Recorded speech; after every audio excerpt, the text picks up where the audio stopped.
Hello everyone. Oh no, fuck, I fucked it up. Hello everybody, welcome to Dice Check for another one of our tier list videos. My name is Bricky. Today we are covering the Necrons, which is exciting because if you had to ask what is the most improved faction from 8th to 9th edition, I think a lot of people would argue Necrons. They have risen from the bottom of the tiers, like D tier-ish in 8th, all the way up to becoming a fantastic force with new models, way better rules. And honestly, it's really exciting because looking through my list here, we got a lot of A's. I think we have the most A's out of anything yet. This whole army is almost entirely great. And after a decent amount of time playing them, I've always kind of wanted Necrons, but their models were old and I never really played it much. My buddy kind of traumatized me with that Trazen formation back in 7th edition, but now I got some good games under my belt and I'm really excited to talk about them. So we're gonna start with HQs and we're gonna kind of go down the detachment list, so HQs, troops, elites, etc. And we're gonna go in alphabetical order, starting off with. Also, by the way, we're not doing any Forge World. There's not many anyway, and honestly, it works better because the main ones in the Codex are the ones I really want to talk about. Anrakir. Anrakir the Traveler is going in B tier. He's fine. I think he could be an A tier if his +1 attack aura was with everything, not just core units, if vehicles were more present in the meta for Mind of the Machine, or if he shaved a few points. He's a bit too expensive. He's an Overlord, which is good. He's a dynastic agent, which is good, but he's not quite good enough to really put him anything higher than B tier. But he is still certainly usable, maybe with a big thing of Lich Guard and a Night Scythe or something. Next up is the Catacomb Command Barge. This is going in A tier. The Command Barge is pretty good, actually. You're basically getting an Overlord. You get My Will Be Done, but you get a Gauss Cannon with him. You get 9 wounds, you get Quantum Shielding, and you can actually use all of the other various things. Throwing a Voltaic Staff on it, a Resurrection Orb. Overall, the Command Barge, for 150 points base, for a Staff of Light, Gauss Cannon, Quantum Shielding profile, it's pretty good. It's actually very, very good. And hell, even if he blows up, you can use a Curse of the Pharaon to get a free explosion out of him. So he's surprisingly useful, and I think a little underrated, if I'm being honest. Next up is the Chronomancer. Now, the Chronomancer is coming out in that Kill Team box that they revealed recently. No one has it yet. I don't have it yet, so I don't have a whole lot of games with him yet. My mind is telling me S tier, but I'm gonna put him in A just due to lack of experience. No one's really played a lot with him yet. The Chronomancer has an extraordinarily powerful ability. Pick a unit, reroll all charges, and a 5-up invul. And it doesn't even have to be core, it can be anything. Give a full block of Scarabs, reroll charges, and a 5-up invul, Scorpack Destroyers. It turns your melee characters into absolute destructive beat sticks. The Chronomancer is very, very good, and honestly, he probably could be an S tier, but I'm putting him in A just to be safe. Next up is Illuminor Zaraz. Okay, Illuminor Zaraz. Illuminor Zaraz fluctuates from D tier to S tier, depending on how your dice are rolling, okay? I'm putting him in B just because it's the middle ground between the two. Illuminor Zaraz is a very pricey model, but what he can do for you, if the stars align, is absolutely insane. He can immediately fire his weapon, D3 shots, you get 3 shots, strength 8, -4, D6 damage, you roll high on the damage, you just rinse a vehicle, boom, you're gonna go upgrade some warriors. Now you've got an entire block of warriors that are T5 for the rest of the game. And then you go into melee, you kill something, boom, your Immortals +1 ballistic skill. Rest of the game. Immediately after that, 2 rites of reanimation. Your Psyker Perils because he rolled a double out near him too close. Illuminor Zaraz can either do that and make him S tier, or you can get +1 ballistic skill on your Lich Guard, and then he's absolute trash. He fluctuates so hard. I love him. I love the model. He's so freaking cool, but he's not consistent, and that's the scariest part about him. I'm putting him in B tier just because that's probably the best bet. In my heart, though, he's higher. Next up is Imhotep the Stormlord. This is our first S tier ranking. Imhotep is kind of bonkers, and I think the only reason you're not hearing about him is because he's South Tech specific. He is 145 points, and a regular Overlord's 100. He can use My Will Be Done twice. He has a gigantic Mortal Wound Spitter Lightning Bolt. He has a 2 damage in melee and shooting Staff of Light. He has a Heavy Flamer equivalent. He has a 2-up armor as opposed to a 3-up armor. He gives you 2 command points for just existing. He gives you a 5+ command point regeneration with his Warlord trait. Imhotep is insanely powerful for his points cost. He is absolutely fantastic. He's one of the best HQs the Necrons have, and the only down part is like, the only downside is like the South Tech dynasty, but that's not even a bad dynasty, it's just their trait's bad. Honestly, if you're running South Tech, you're running Imhotep. He is so good. Next up is the Lord. I'm gonna put the Lord in C tier, personally. I don't necessarily think the Lord is that like terrible, but comparing him to an Overlord, he's just worse, and his lower points cost doesn't really, I think, bring him up to actually being any better. You get reroll ones to hit with the Lord on one particular unit as opposed to an Overlord getting +1 to hit. He's only 70 points, which is cheap, and you could stick maybe some cheap relics, Veil of Darkness, for instance, or maybe a Resurrection Orb on him. But overall, I feel like the Lord is just massively outclassed by the Overlord in almost every way, to the point where it's better to take the Overlord just for that simple reason. Next up is the Locust Lord. Oh no, where's the Locust Lord? Locust Lord is gonna go in the same spot as the Lord in C. It's okay. Honestly, I feel like if you want to get all this extra Destroyer cult power, you probably wanna take a Skorpek Lord, maybe, or at that point you may not need it because you're running maybe a Zarek and Dynasty for all of your Locust Heavy Destroyers and such. Or if you're running a giant brick of just Locust Destroyers, you might be using the Extermination Protocol's 2CP stratagem anyway. So honestly, the Locust Lord, I guess you could fit it in with a large amount of Locust Destroyers and Heavy Destroyers, but I like the idea of the Skorpek Lord more for like a countercharge threat. And honestly, at the end of the day, he's just armed with a Staff of Light. He doesn't even have a Gauss Cannon or anything, and he's a bit too expensive for my cup of tea, so he goes in the C tier. Next up is Nemesaur Zandrek. He goes in D for dab. No, he doesn't. He goes in A. Nemesaur Zandrek is another thing to take Sautek for. Zandrek has one of the most powerful special abilities, I would argue, in the entire game, which is counter tactics. When your opponent chooses to spend a stratagem, they no longer can spend the CP for it, so they get refunded, and they can't use that stratagem for the rest of the battle round.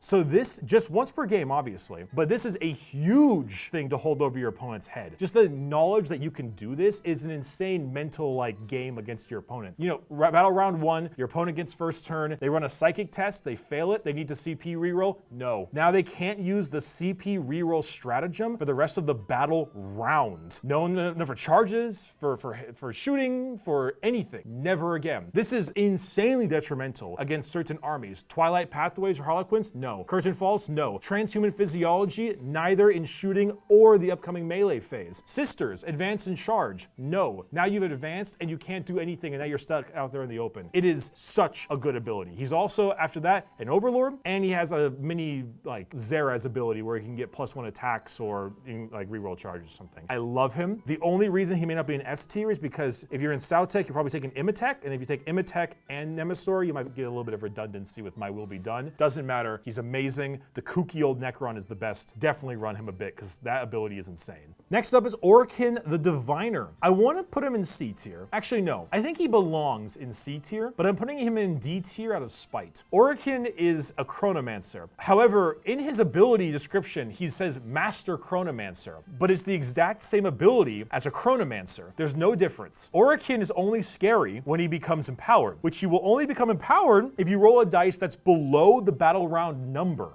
not the battle round or below the battle round number. So if you're on battle round 2, he'll only become big and scary if you roll a 1. And then as it subsequently goes on, Orokin at that point just isn't really worth it. Yeah, he has a aura of Fight Last. That's kind of cool, but it's really only for him. His staff is just really not that powerful. It's got a low strength. Yes, it ignores invul saves, but he only gets 2 attacks. He gets 2 attacks for a 110 point model. And then if he becomes empowered, he gets 4 attacks. But at that point, it's like round 4, statistically. Take it from a guard player who has run the Death Strike missile. Don't run him. He's not good. If you're running Orokin, you're doing it because you like Orokin.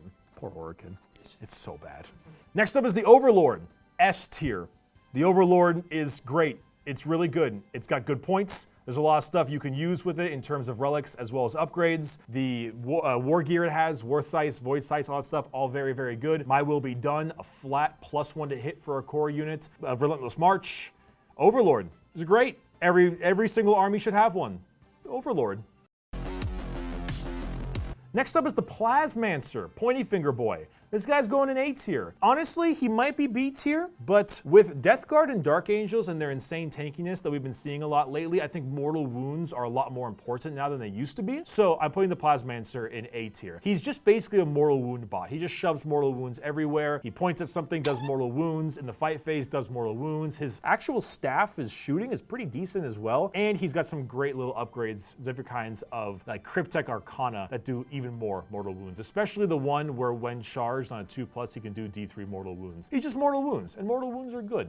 Next up is the Psychomancer. I'm not quite sure how I feel about the Psychomancer. He isn't quite usable and out yet, or at least he just kind of came out very recently. I'm gonna do the same thing with the Chronomancer. I think he might be A tier, but I'm putting him in B tier just in case. Morale is not scary in 9th edition, and the Psychomancer likes to mess with morale, but he does have that pretty good ability to turn off objectives secured, to make an enemy fight last, to make them stop doing actions. He has a decent way to play the mission that way, but again, lack of experience and lack of people using the model a lot. I'm gonna wait before I can put him any higher, so B tier for now.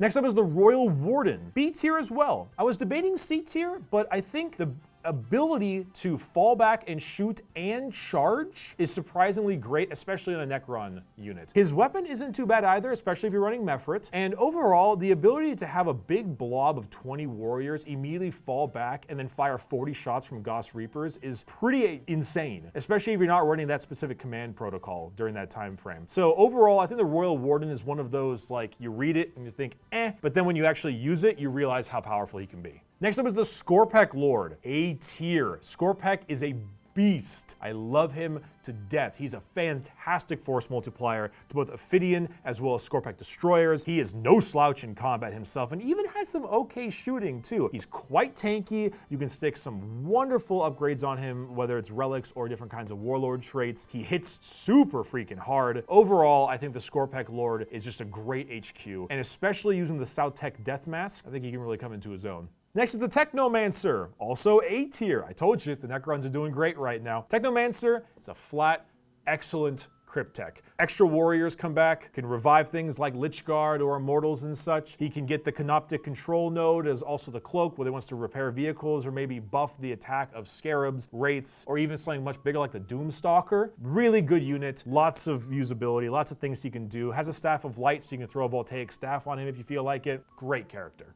Next up is Trazen the Infinite, and I am so sad that I'm putting him in C tier, because Trazen is such an absolute Chad. I love everything about him. He's so silly. I like his steeliness, but at the moment, he's not very powerful. His melee isn't fantastic unless you're attacking a character, and even then, his special ability may not go off. Surrogate Host is a cool idea, but he's not good enough to use for that. Like, I don't really want to lose my Overlord just so I can revive Trazen. It's not quite worth it. Overall, lore, S tier. In-game, C tier. You could do him better. Last on the HQs, we have Vargard Oberyn. Oberyn is something you would take if you're taking Xandrek, and I'm gonna put him in B tier. I don't think he's particularly fantastic on his own at all, actually, but I think with Xandrek, he can come into his own. He has a natural fight on death, which is pretty good. He's a Lord, so he does give you a reroll ones for a particular unit, and his Ghostwalk Mantle and damage he can put out is actually decent. He has low attacks, but he hits hard, he hits well, which is kind of the Necron style anyway. But overall, the ability to just kind of pop back and bodyguard Xandrek and also really kind of bounce around the map as he wants. I think he's useful. He's not amazing, but if I'm taking Xandrek, I might take Oberyn. He's also a noble too, which is very handy if you're taking that secondary. All right, let's move into troops. We're doing Immortals. Immortals are a solid A tier unit. They're really nice. They're T5. They've got a 3-up armor as opposed to the Warriors. They have 2 attacks now in case you get stuck in a close combat. They've got great guns. The Tesla is fantastic against hordes, and the Gauss Blaster is just a really good weapon. Strength 5, -2, rapid fire 1 at 30 inches. Immortals, and with being only 1 wound, is actually sometimes good in the terms of reanimation protocols. Big bricks of 10 Immortals, I love them. I think they're fantastic. And of course, Necron Warriors, obviously. This is a clear S tier. Necron Warriors are just so good. Blocks of 20, very few things can get through a block of 20 Warriors. Very few things. They've got great synergy with Technomancers and Ghost Arcs and such. Honestly, a warrior blob in general, is so tanky and puts out such good firepower and reliable firepower, especially with Overlords. I can't imagine not taking groups of 20 in my Necron lists, at least one of them.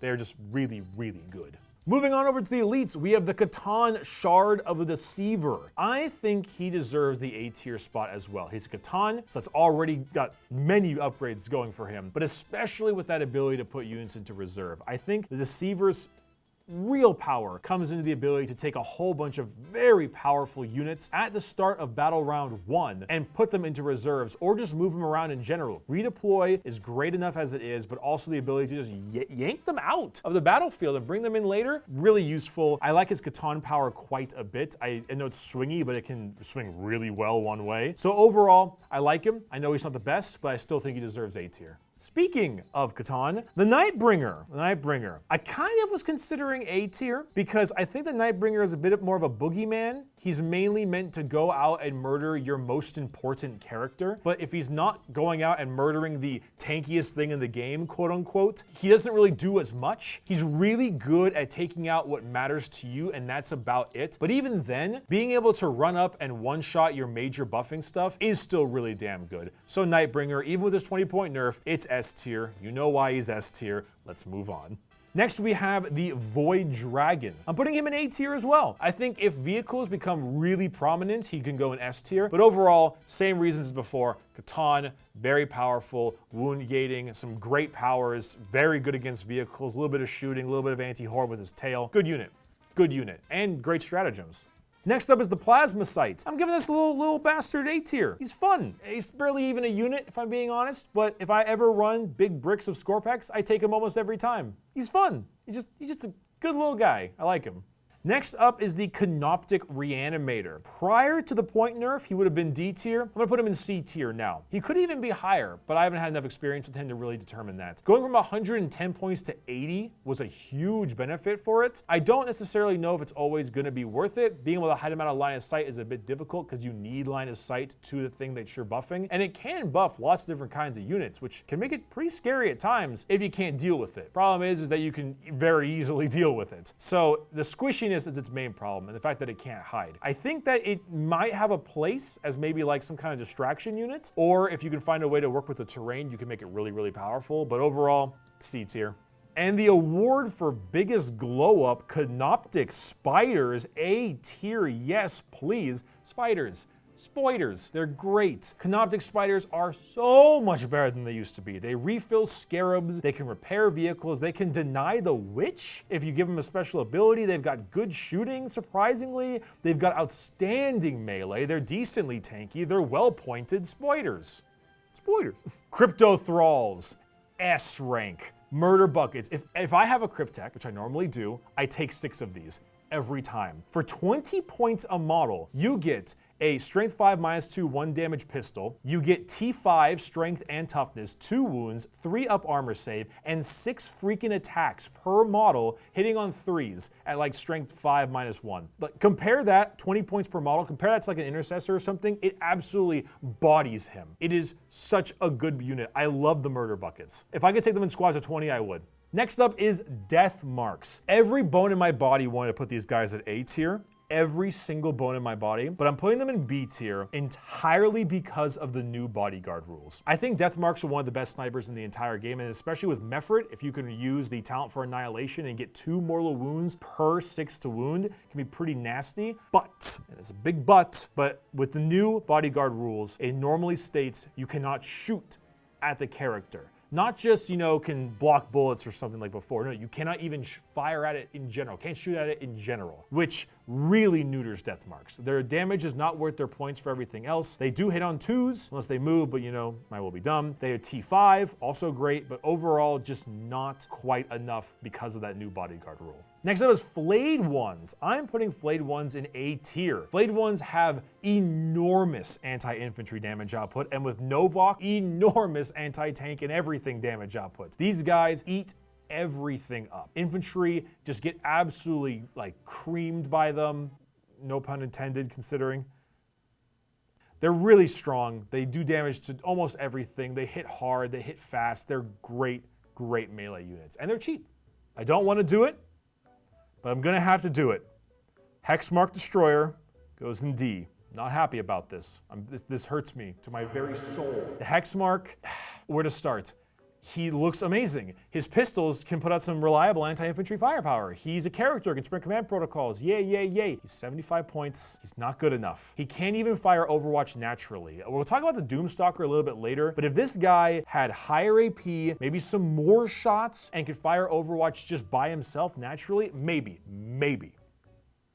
And honestly, if you use Hunters from hyperspace, if I were to bring in like Repentia or something and he were to pop up and fire at them, I'd be pretty scared. But overall, no. I'm so sad. Next up are Lich Guard. Lich Guard are going square in the A tier. There's so many things in the A tier, I know, but this codex is just so good. Lich Guard are a great melee unit. They're either really tanky, being T5, 2 wounds with a 4-up invul and a 2+ armor save, or, you know, they have an insanely good war scythe and they run up there and they just clobber everything. They're the best core melee unit in the entire army, and also basically the only core melee unit in the whole army. They hit well, they hit hard, Novak loves them. Lich Guard are just straight up great. Next up are Scorpek Destroyers. Scorpeks are going in the S tier. Scorpek Destroyers hit extremely hard between their Hyperphase Reap Blades and Threshers. They're T5, they have 3 wounds each, and all that stuff with the Plasma Sight and the Scorpek Lord. Big bricks of Scorpek Destroyers are really good, but what really seals the deal on them? Whirling Death. 1 CP, the entire unit is -1 to wound. Just so strong, so strong. T5 3 wound models with a 3-up armor, maybe a 5-up invul if you have a Chronomancer on them, and then boom, 1 CP, -1 to wound in shooting or melee. Yeah, S tier units by far. Next up is the Transcendent Catan. I'm putting him in the B tier. I think that the points difference between him and the other Catan make it fair enough. Mortal wounds, we discussed, are already a nice thing right now. He still has the wound gating, but he's only 270 points. And if you take Cosmic Tyrant, which I'm assuming you would, you therefore get 2 Catan powers every single time. You move him up, spend 1 CP, can do an extra one. Honestly, with the amount of mortal wounds he can throw out, the fact that a 270 point character can just roll up, throw some mortal wounds, and then times arrow a Space Marine captain into oblivion, it's pretty awesome. And I think he's a little bit underrated personally. Lastly, for elites, we have the Triarch Stalker going in A tier. In fact, so much so that we've now had a second whole layer of A tier. The Triarch Stalker is a wonderful, wonderful force multiplier on any kind of shooting army. Mefrit loves this guy. Whatever you shoot at, the rest of your army, so not even just core units, things like Doomstalkers and stuff, reroll 1s to hit against it in shooting phase. Great ability. The guns aren't bad. The melee is no slouch either. He's got quantum shielding. Overall, the Triarch Stalker is great. And also, if you feel like it, you know, the Triarch Stalker has 1 CP, Voice of the Triarch, +1 to hit. Great. Next up are Canoptic Scarab Swarms, and these little critters are going in S tier. I cannot believe I'm saying this. Scarab Swarms, 4 wounds for 15 points. Give these boys OBSEC, auto wounding on hits of 6. The fact that you can spend a CP to just blow one up and do D3 mortals to whatever you're attacking. These guys are pliable. They're fun for the Necron player. They can tar pit everything. Nothing can kill them. You can give them OBSEC with Relentless Expansionist, or even things like Novak. They can become decent damage dealers. Scarab Swarms are the absolute, like an ant can carry 10 times its body weight. The Scarab Swarm can carry my trash ass. These things are great. Next up are Canoptic Wraiths. I wasn't sure to put these things in A tier or B tier. I was considering B, but I went with A because they have the same profile as Scorpek Destroyers. T5, 3 wounds, but they have a 4-up invul naturally, and since you can give these things either the Novak power or give them OBSEC, I think they can become pretty good. The only downside of Canoptic Wraiths is that they hit on force, and that does actually suck quite a bit. But considering how tanky they are and how fast they can move and how they can just phase through stuff, I think they're good enough to put into A tier. Next up is Ophidian Destroyers. I'm putting these guys in a B tier. I think they're pretty good. I think they're like the glass cannon variant of the Scorpek Destroyers. They're squishier in like 5 different ways, but they actually can hit harder and do better against different kinds of chaff infantry than the Scorpek Destroyers can. Technically with the Plasma Sight, I think the Ophidians do better overall with large bricks of them, but they cost the same. And they weigh up the pros in different areas. I don't think they're as good as Scorpek because even deep striking them, unless you're taking them in Novak, it's not perfectly reliable, and the burrowing horrors or tunneling horrors ability they have isn't that great. Also, they don't get the whirling death -1 to wound, and that's pretty rough. So overall, oh well, they're B. Next up is Tomb Blades. Tomb Blades are also going in A tier. I think people are sleeping on Tomb Blades. They're a fast attack choice, and they're around 30 points, but you get double the firepower of Immortals. You get a huge movement speed. You get -1 to hit, T5, 2 wounds, and then you can add a whole bunch of stuff. No cover, 5-up invul, 3-up armor save. Overall, they actually hit pretty hard, and their movement being 14 inches is insanely strong. And I think that Tomb Blades are actually they're being slept on a little bit. I think they can actually do really well as either just a small 3 squad to move around and grab stuff, or a big brick to do a ton of damage. And finally, we have Triarch Praetorians. These I was actually considering putting in S tier, but I'm gonna put them in A. These are like the shootier version of Lich Guard. In fact, for 25 points, you get a stat line similar to Blade Guard, but not quite as tanky and such. T5, 2 wounds, but 3 attacks each at strength 5, -3, 2 damage. And they also have a 1 shot that does the exact same thing, an assault 1 weapon. The Rod of the Covenant are really good, and these things with the Silent King in particular are quite powerful. 10-inch move, fly, just Triarch Praetorians are also, I think, being slept on quite a bit. They're really good, and the only thing that holds them back from Lich Guard, not core, but that's all right. Let's move into flyers. Let's do the Doom Scythe. Doom Scythe goes in B tier. Doom Scythe hits really hard and flies really fast, but it might not be quite enough because it's only T6 and doesn't have that many wounds. That being said, its death ray, or whatever that thing is, it does so much damage, being a 3d3 damage weapon. And then the Tesla cannon, also really strong. The Tesla with Mephrit, I think in particular, is really good, but I can see the Zerakin Doom Scythe being quite strong as well. This thing can put out a lot of damage if it survives. Speaking of scythes, the Night Scythe, also B tier. I think it can be a really good delivery method, being able to stick 20 warriors inside of it, roll it up right to the backfield objective, and either get shot down and you dump a bunch of warriors on them, or it doesn't get shot down and then you dump a bunch of warriors on them. Honestly, I think it can be really powerful if it can live. That's the only problem. If it doesn't live, well, it's not even that bad either, because then all your warriors come out and then you just reanimate them because you're Necrons. B tier. Let's do heavy support now. Annihilation Barge, C tier for this guy. This is one of the few units that really didn't make the cut. Gauss Cannon, the Twin Tesla, it's fine, but it's just not quite good enough compared to your other anti-tank and anti-elite infantry. I don't really like the model overall. I think that it's just a little bit too expensive for the damage it does. And honestly, you could go better in just so many other areas. So C tier.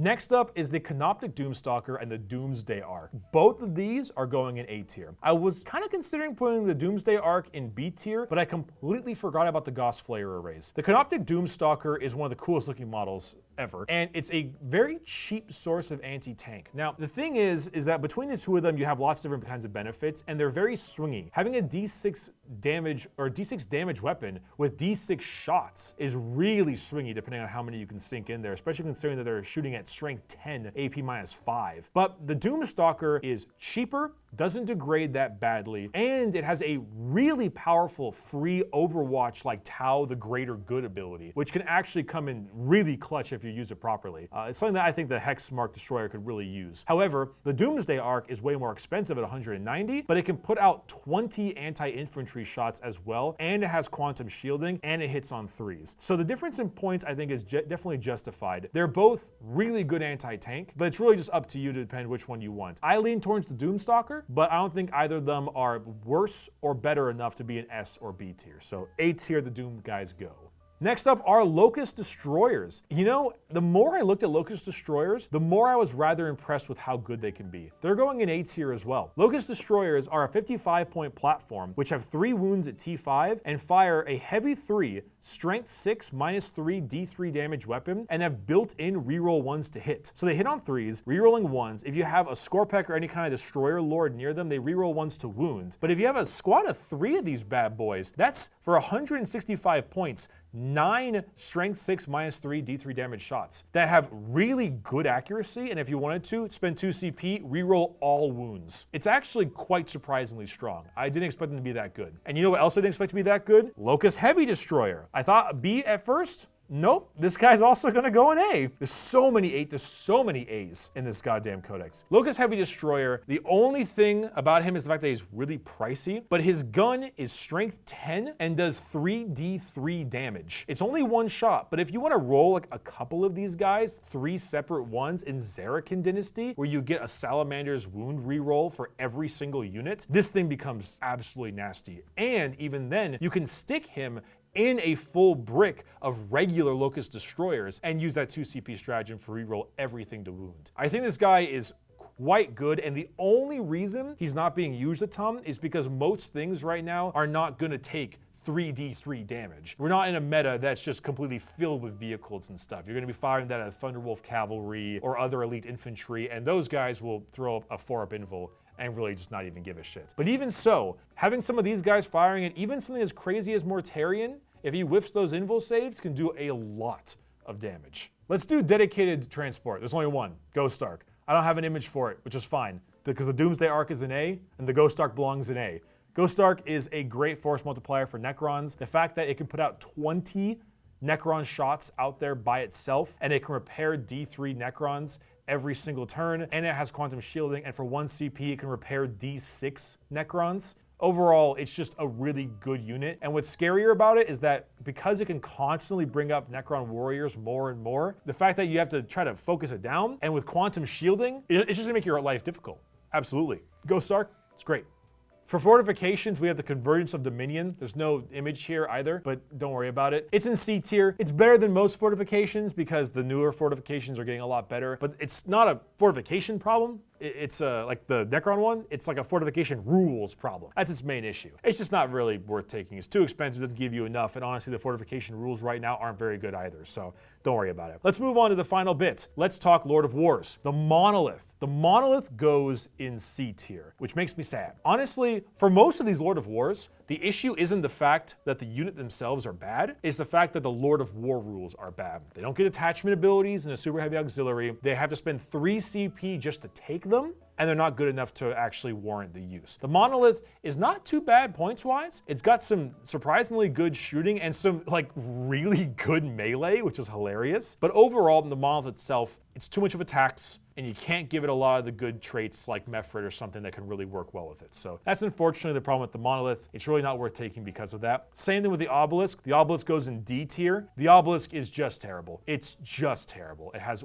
like almost no melee. The shooting is really bad, and its anti-fly rules are also just abhorrent. It is worse than the Monolith in like almost every way. It's the one unit, and there's probably the one unit in this codex where I look at it and I'm just like, this is so completely terrible compared to everything else. Everything else is either weak to amazing. This one is legitimately bad. I'm very sad with it. Next up, Tesseract Vault. I'm putting you in C. Tesseract Vault has all the same problems as the Monolith and the Obelisk, and the only reason I put it above the Obelisk for a 500-point unit is because of the sheer amount of mortal wound span you can do. You can do 3 separate powers of the Catan from it. The shooting is mediocre, but you can do 3 of them, which is great. It has more powerful powers of the Catan, so more mortal wounds and power, and you can use all the stratagems to give you extra attacks or more so like ignoring invul saves if you really need it, or extra Catan powers or swapping them out. You can get all that kind of stuff. Overall, I think it can be useful with the amount of mortal wounds it can put out, but even so,